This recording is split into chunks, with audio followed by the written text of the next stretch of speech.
اعوذ بالله من الشیطان الرجیم بسم الله الرحمن الرحیم قال الله تبارک و تعالی هن لباس لکم و انتم لباس لهن. پروردگار علم قرآن مجید کې شوهر ښځې دپاره ښځه شوهر دپاره لباس ګرځولی دی. لذا دغه عنوان سره زه څه عرایض مختصرا تاسو خدمت کې عرض کوم. څه معیار چی شی دی څه انسان یوه رشته انتخاب کی، یوه ښځه ځان ته کوي یا ښځه ځان ته شوهر کوي انتخاب کوي، معیار چی شی دی؟ ایمو تاسو معیارات چی شی دی؟ اسلام، قرآن، پیغمبر اکرم، دین مو ته کوم معیارات ښیي. ځینې کسان به تاسو وکسوئ رشته انتخاب کی چوک خوبصورتی ته ظاهر ته زیات اهمیت ورکوي، چوک تعلیم ته اهمیت ورکوي، چوک خاندان ته. ډېر کسان مختلف قسم ته معیارات پسې سار دي. بیا خاص کر مو پښتو وطن کې کلچر کې پلار و مور وي څه هغه زیات مداخلات کوي رشتو کې. هغوی څي رشتو پسې ګرځي، رشتو پسې مختلفو ځایونه رشتې لټوي، خو خوښیږي نه، عیبونه ورکې لټوي. ځینې وخت کې غلط فهمیه جوړې شي، ځینې وخت کې دشمنیونه جوړې شي، ځینې وخت کې خفګانه ورنه راځي. دا یوه ډېره حساسه مرحله ده. دی ته مطلب دا اهمیت ورکوله ډېره دی پکار دی چې انسان ویر کړي او دې باندې پوهه ضروري ده چې انسان ورباندې پوه وي. نو لذا ځینې کسان ډېر دوا ګرځېږي، یوې رشتې پسې سار وي 10 یو بلکې سینکړو رشتې د وکسي. اخري کې دا جلبازۍ کې یوه نیمه رشته داسې وکړي چې هغه معیارات نه وي ورکې او بیا د ټوله زندګۍ هغوی اجیرن جوړه شي. نو زه کوشش کوم د کلیپ کې هغه معیارات چې هغه عقل پسند دي، دین پسند دي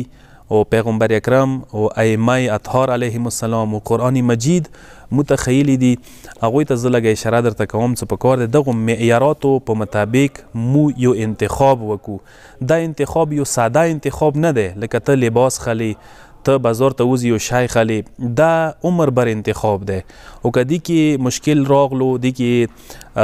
پسند نشو، نو بیا ایدی وپسوله ډېر آسان کار نه دی. دا که بیا وپسیږي نو دا بیا ډېر زیات مشکلاتو سره روبرو کېږي. دی کې جنګ جګړه راځي، دی کې قتل راځي، دی کې فساد فتنه راځي. لذا پکار دی قبل از انتخاب نه مخکې ما تاسو ډېر دقت وکړو.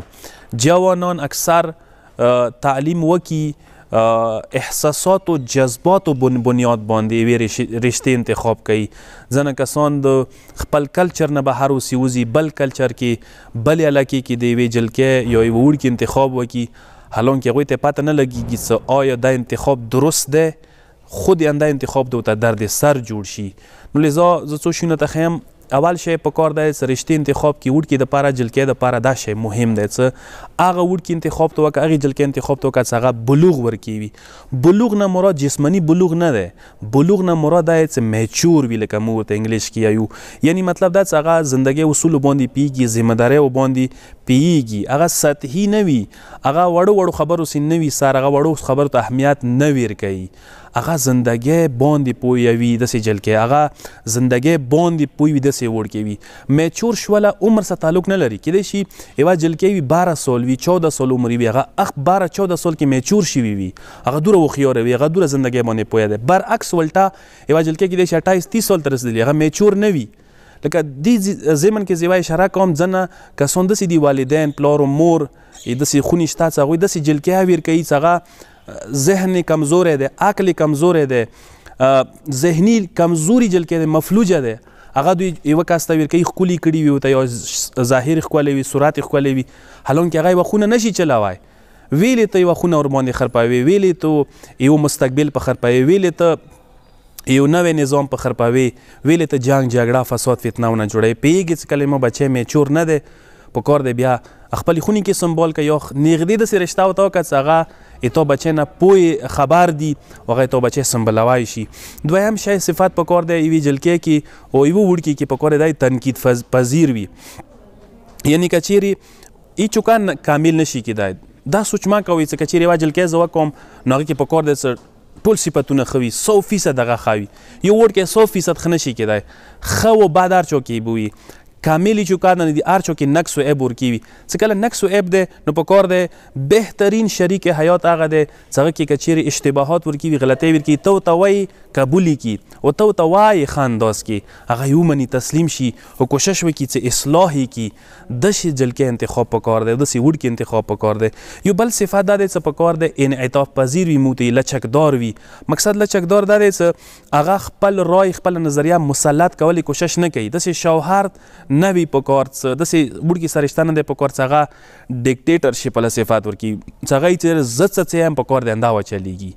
اندیشون څه جلکې ته پکار دی چې داسې جلکې انتخاب ونه شي چې هغه کې دا صفات ورکوي چې هغه څه یی هغه یې څه پکار دی مو خبره ومنلی شي نه لچک ښه شی دی کله شوهر خبرې ته پکار دی دا غوږ وچوي کله شوهر یې دې خبرې ته پکار دی غوږ وچوي لذا دې وجې نه جنګ و جدال صورت نه رځي دریم صفت څلورم صفت دی صداقت ورکوي دا ډېر مهم شی دی څه درویغو نه پورته شای نشته چې تعلقات خرپوي اعتماد ورڅخه خرپېږي یوې ښځې ته پکار دی چې هغه شوهر سره درویغ نه یي یو شوهر ته پکار دی چې هغه خپلې ښځې سره درویغ نه یي درویغ ډېره مرداره خطرناکه بیماري ده ایمو ښځو کې اکثر دا صفتونه دي اکثر درویغو باندې زندګي چلوي نو لذا دا ډېر بوره صفت دی او دې ضمن کې دغه طرف ته زه اشاره وکړم پکار دی څه راز مسله یا داسې دی څه شوهر راز پټ نه کړي پکار دی ښځې نه ښځې سره یې شریکي ښځه پکار دی راز پټ نه کړي شوهر سره داسې جلکې ته انتخاب وکړه چې هغې کې صداقت ورکوي صادقه وي درغجونې نه وي درویغو باندې زندګۍ نه تېرېږي دریم یو بل صفت دا دی پنځم صفت څه مستقله وي مستقل مقصد څه دی یعنی هغسې جلکې ته وکړه هغسې جلکې سره ته رشته واستوه ته انتخاب که چې هغه زندګۍ ترخوالی سختوالی او اسانۍ لیدلی وي هغه اسایش یا لیدلی وي عشرت یا لیدلی وي ښه زندګي یا لیدلي بده زندګي یا لیدلی وي یعنی هغه د زندګۍ فراز و نشیب نه وتلی وي هغه جلکې زندګي ښه تېروی شي په نسبت هغه جلکې چې هغه مکمله نازو کې وخت تیر کړی وي اندیشون څه وړ کې پکار دی انداسې وي مستقل وي مطلب دا څه سختۍ لیدلی وي نرمۍ لیدلی وي چې هغه زندګۍ هر قسم ته حالاتو سره روبرو کیدای شي او وابسته نه وي داسې وړ کې چې هغه پلار و مور سې وابسته وي هغه یې ټیک نه داسې جلکې چې هغه همیشه دپاره وابسته پاتې شوي دی هغه همیشه دپاره خو جمو کې خو لتو کې ښه زندګي تېره کړي خو خوراکو کې که هغه لږه سخته ورځ راشي بیا هغه شوهر سره زندګي نشي تېروی یو بل صفت پکار دی دا ورکوي څه احترام متقابل یعنی احترام والا صفت ورکوي کسه که یوې جلکې کې هر قسم ته صفتونه شته دي صداقت ورکې شته دی ذهینه دی مثلا او خوبصورتی ورکې دی اما شوهر احترام نه کوي همیشه دپاره شوهر بې حرمتي کوي بېعزتي کوي نو آیا داسې جلکې سره انسان وخت تېروی شي پکار دی هغسې جلکې وي چې هغه کې احترام والا صفت ورکوي چې هغه شوهر احترام باندې پوهېږي همداسې څه برعکس دی یعنی شوهر یې وي ښځې احترام باندې پوه وي چې احترام څنګه ستای شي یو بل شی څه ډېر مهم صفت دی همدلی او یکدلی دی پکار دی شوهر منځه ښځې منځه همدلی وي یعنی داسې جلکې انتخاب ته وکړه چې هغه یکدل وي د سر نظریه د سره میلاو وي چې هغه ډېره ضروري دی ویلې څه مشترکه اهدافو حاصلولو دپاره همدلی ډېره ضروري شی دی چې کله یې تا نظریه یې تا سوچ هغه سره میلاو نه دی نو مشترکه اهدافو ته رسېدی نه شو او بله خبره دا څه تاثیر گذاره وي داسې ښځه ته وکړه چې هغه کې تاثیر گذارۍ والا صفت ورکوي یعنی څه کومه تا فیصلې دي تا څه کوم مثلا فیوچر په باره کې پلانینګ دی هغه کې اثراندازه وي ځنه داسې جلکې دي چې هغه سره رای نه لري سره نظریه نه لري سره سوچ نه لري داسې جلکې انتخاب نه دی پکار داسې وړ کې ځنه بیخي داسې کسان دي چې هغه بیخي رای نه لري چې هغه بیخي یعنی مطلب بل چا سره لاس کې وي دا ټیک نه دی بل شی دا څه انتخاب کې پکار دی شوخ طبع شوله هنسي مزاج داسې جلکې انتخاب پکار دی چې هغه کې هنسي مزاج والا صفت ورکوي او داسې وړ کې انتخاب پکار دی چې هغه کې هنسي مزاج والا صفت ورکوي چې هغه بدو حالاتو کې برې حالاتو کې هم شوهر خوندوی شي او شوهر ښځه خوندوی شي دا ښه صفت دی چې دې ذریعې سره سکون و خوشحالۍ راځي یو بل شی دا دی چې اهداف د دوی مشترک وي پکار دی یعنی کسه که چیرې ښځه یو هدف نیولی وي نظیر کې شوهر بل هدف وي نو دا نشي چلیدای زه مثال در کوم مثلا ښځه غواړي څه بچي 5 کاله بعد راوړم یا بچي 2 راوړم شوهر غواړي څه فورا بچي راوړي یو بچي ډېر راوړي مثلا یو ښځه غواړي څه کلي کې زندګي تېره کړي شوهر غواړي شهر کې زندګي تېره کړي نه دا شی هم زندګۍ نه تېرېږي بیا ایوا فیصله نه کېږي دوی اهداف نشي حاصله مستقبل کې دوی زندګۍ نشي تېرېدای او بله خبره دا څه یو مهم صفت دی ښځې داسې جلکۍ انتخاب وکړه چې هغه شوهر